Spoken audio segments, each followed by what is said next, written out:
Hi friends, Sarika recipe मराठीमध्ये तुमचं खूप खूप स्वागत आहे। आज आपण मस्त अशी झणझणीत भरल्या दोडक्याची एकदम चमचमीत अशी भाजी कशी करायचे पाहणार आहे। तुम्हाला बघूनच कळत असली किती मस्त चविष्ट अशी भाजी झालेली आहे। भन्नाट चवीची अशी ही भाजी होते। तुम्ही एकदा नक्की करून बघा। तुम्ही या पद्धतीने करून बघा। तुम्ही एका भाकरीऐवजी 2 भाकरी खाणार अशी चविष्ट होते। तुम्ही या पद्धतीने करून बघा। तर चला वेळ न घालवता व्हिडिओला सुरुवात करूया। सर्वप्रथम मी ते 4 कोवळे दोडके घेतलेले आहेत। हे स्वच्छ धुवून घेतलेले आहेत। याच्या दोन्ही साईडचे भाग काढलेले आहेत, टोकं काढलेले आहेत आणि याच्या शिरा पण मी अशा काढून घेतलेल्या आहेत। आता हे दोडके मी कट करून घेणार आहे। या पद्धतीने मी कट करून घेते बघा।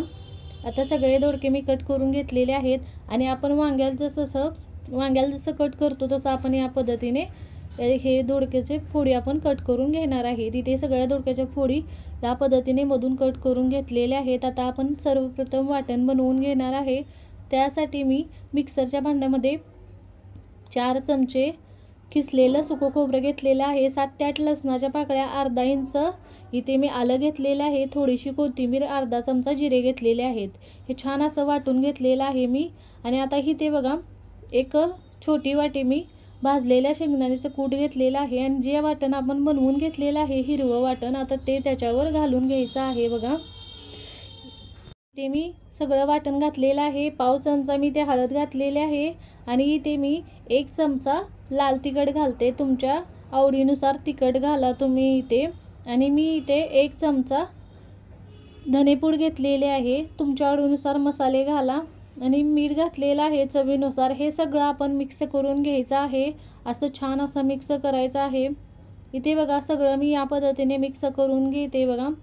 छान असा मसाला आपला मिक्स करून घेतलेला आहे आणि आपण ह्या दोडक्यामध्ये भरून घ्यायच्या आहेत बघा। या पद्धतीने थोडं थोडं आपण भरून घेणार आहे बघा। थोडंसं दाबूनच भरायचं म्हणजे तेलामध्ये परतताना त्यातला मसाला बाहेर निघत नाही। मी तुम्हाला दाखवते त्या पद्धतीने छान असं भरून घ्यायचा आहे मसाला बघा। इथे मी सगळ्या फोडींमध्ये असा मसाला भरून घेतलेला आहे आणि जो राहिलेला आहे तो तेलामध्ये आपण नंतर परतून घेणार आहे। इथे भाजी बनवण्यासाठी मी कढईमध्ये एक छोटी पळी तेल घातलेलं आहे। त्यामध्ये अर्धा चमचा मोहरी आणि अर्धा चमचा जिरे घातलेले आहे। छान फुललेलं आहे हे। त्यानंतर 7 ते 8 मी कढीपत्त्याची पाने घातलेले आहेत आणि त्यामध्ये ज्या दोडक्याच्या फोडी आहेत आपण भरून ठेवलेल्या त्या घालून घ्यायच्या आहेत आणि 1 मिनिट परतून घ्यायचं आहे।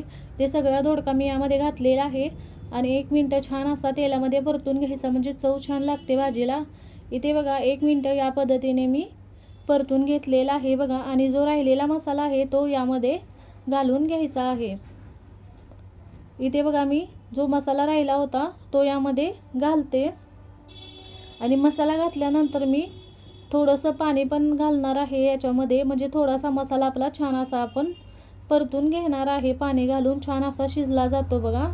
थोडंसं मिक्सरच्या भांड्यात पाणी घालून यामध्ये घातलेलं आहे। मिक्स करून मी झाकण लावून याला 2 मिनिटं छान असं शिजवून घेते।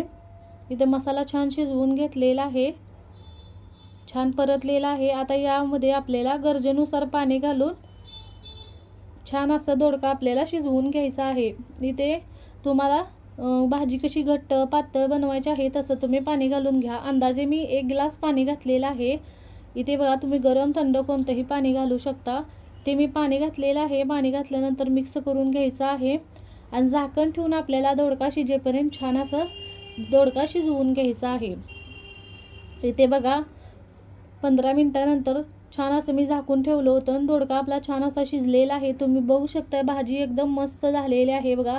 तुम्ही या पद्धतीने करून बघा। कमी साहित्यात चमचमीत झणझणीत छान अशी भरल्या दोडक्याची भाजी बनते बघा। मस्त झालेली आहे। सगळ्यात शेवटी वरून बारीक चिरलेली कोथिंबीर घालून घ्यायची आहे आणि मी मिक्स करून घेते। तुम्ही या पद्धतीने नक्की एकदा भाजी बनवून बघा दोडक्याची, मस्त होते बघा।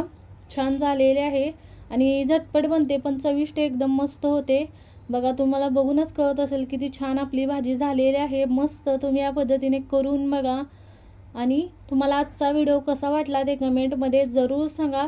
तुम्हाला आजचा व्हिडिओ आवडला असेल तर व्हिडिओला लाईक करा, शेअर करा। चॅनलवर नवीन असाल तर चॅनलला सबस्क्राईब करा, बेल आयकॉनला क्लिक करा। तुम्ही या पद्धतीने झणझणीत चमचमीत भरल्या दोडक्याची भाजी नक्की करून बघा। धन्यवाद।